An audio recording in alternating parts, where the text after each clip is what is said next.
Hello बच्चों, welcome back to the channel future and freedom. आज के सेशन में हम लोग करने वाले हैं चैप्टर नंबर 3 जो हमारा एटम एंड मॉलिक्यूल्स के सेशंस चल रहे थे उसको खत्म। ठीक है, बस एक छोटा सा टॉपिक रह गया था, how to write a chemical formula. तो आज हम उस चैप्टर को खत्म कर देंगे। क्लियर? तो चलिए without wasting any time let's start the chapter और let's start to finish the chapter. So chapter था हमारा एटम एंड मॉलिक्यूल्स। हमने एटम के बारे में, मॉलिक्यूल्स के बारे में, देयर आयनिक बॉन्ड्स के बारे में, कोवैलेंसी के बारे में सब पढ़ लिया हमने।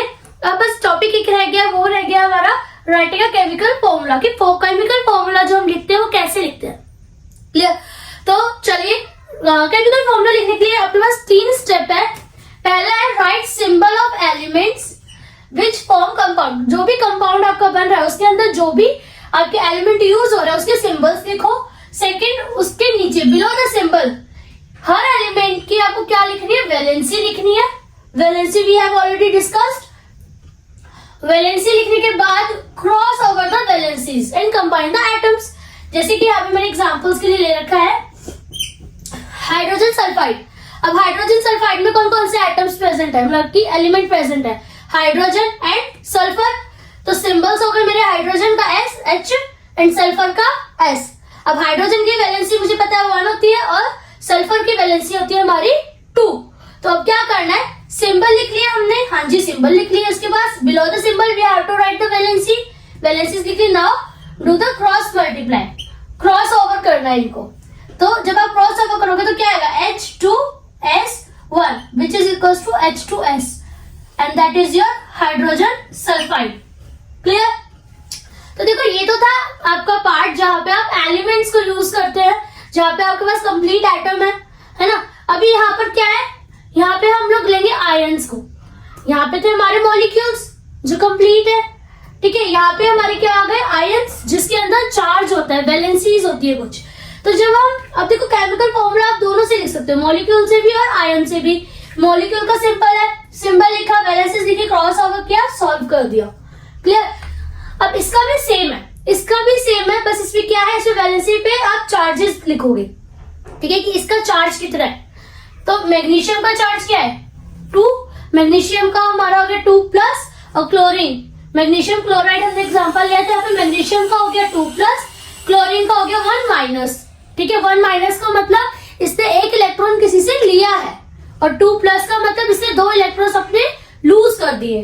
तो अब क्या करोगे, इसको भी सेम क्रॉस ओवर, क्योंकि फॉर्मूले का जो स्टेप है, step 1 symbol, step 2 below the symbol their valencies, step 3 cross over. तो ये चाहे मॉलिक्यूल हो गए चाहे आयंस हो गए, दोनों के लिए सेम रहेगा। तो जब आप क्रॉस ओवर करोगे तो क्या आएगा, Mg1, क्योंकि जब आप क्रॉस ओवर करोगे तो जो इसकी चार्ज है प्लस और माइनस आप ये नहीं लिखोगे। क्लियर? तो Mg1Cl2 ये हो गया आपका मैग्नीशियम क्लोराइड। क्लियर है?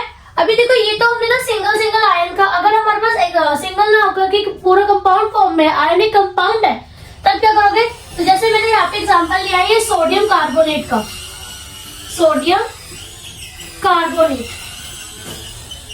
ठीक है, तो क्या करा, सोडियम कार्बोनेट का CO3 सिंबल, सोडियम की वैलेंसी यानी कि इसका चार्ज +1, कार्बोनेट का 2 माइनस, यानी कि इसने 2 इलेक्ट्रॉन क्या करे हैं, गेन करे, किसी से लिए हैं। जब हम लेते हैं तो हमें उधारी सा आ जाती ना। ठीक है, तो वो नेगेटिव चार्ज, वो बोझ लेने का। और इसने क्या किया, 1 इलेक्ट्रॉन दिया है। जब आप किसी को कुछ देते हो, दान करते हो, तो बहुत पॉजिटिविटी आती है, तो ये उसका पॉजिटिव 1। क्लियर? तो ये तरीका है, छोटे छोटे सब अपने अपने ट्रिक्स यूज कर सकते हैं।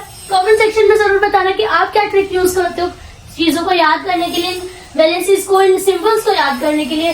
क्लियर? तो चलिए come back to the topic, cross over करते हैं। जब आप क्रॉस ओवर करोगे तो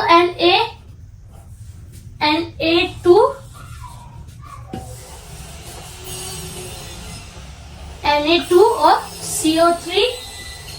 अब यहाँ पे 1 चार्ज था तो हमने एज इट इज लिख दिया, Na2CO3 यानी कि सोडियम कार्बोनेट। क्लियर? तो बस यही छोटा सा टॉपिक रह गया था, राइटिंग का केमिकल फॉर्मूला। आपके पास आप जो बहुत फेमस बुक है आपकी हेल्प बुक लक्ष्मी सिंह मंजीतकर, इसको यूज कर सकते हो। आप यूलाइक यूज कर सकते हो, आप एनसीईआरटी से भी यूज कर सकते हो, end of course a vast internet है ना। तो आप यूज करो और इनकी प्रैक्टिस करो। जितनी ज्यादा प्रैक्टिस करोगे ना उतना ही ज्यादा क्या है, एलिमेंट्स उनके सिंबल्स, उनकी वैलेंसी, सब जितनी हम प्रैक्टिस करेंगे याद होती रहेगी। क्लियर? तो चलिए, आपका चैप्टर एटम एंड मॉलिक्यूल यहाँ पे समाप्त होता है। इसके बाद क्या है ना, मोल कॉन्सेप्ट है इस चैप्टर में, which is a omitted part. और हम क्या कर रहे हैं, हम रिवाइज सिलेबस को लेकर जान रहे हैं। रिवाइज सिलेबस जो हमारा एनसीईआरटी का अभी आया है, ओमिटेड पार्ट हट चुका है, उसको हम नहीं पढ़ रहे। But in case if you wanted to learn from that also, just do a comment, we will make a video over it also. Clear?